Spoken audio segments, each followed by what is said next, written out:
आज दिवसभर बरं वाटत नव्हतं म्हणून काही शूट वगैरे केला नाही. म्हटलं चला थोडंफार शूट करावं. मग थोडंसं लसण वगैरे काढून घेतलं सायंकाळसाठी. आणि इकडे आमची गुंजनताई साडी कापून त्याच्यासाठी पायदान करण्यासाठी ते गोळा करून ठेवत होती. आणि मी थोडीशी बाहेर निघाली तर गाठ पडली या शुभांगीताईची.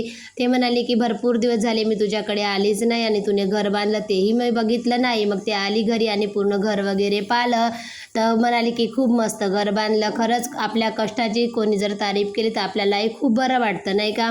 मग चाय पाणी वगैरे घेऊन ते गेली आणि सायंकाळी 4-5 वाजता एवढं भारी आभाळ आलं, असं वाटत होतं की खूप असा धो-धो पाऊस येणार, पण पाऊस काही आला नाही. आणि आमच्या वाले ड्युटीवरून ते गेले पाण्याची कॅन आणण्यासाठी.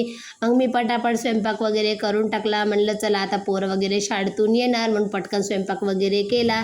आणि पोरं शाळेतून वगैरे आले, हातपाय धुवून मस्तपैकी ते टेरेसवरती गेले. आता माझा स्वयंपाक वगैरे आटपवला आणि मी त्यांच्याकडे गेली तर त्यांचं असं झोपून कोणाचं बसून असं त्यांचं चाललेलं होतं. आता तिथं पायदान वगैरे ते शिवत होती आणि इकडं आमच्या सागरभाऊचं चाललेलं होतं की फ्री फायर खेळण्याचं.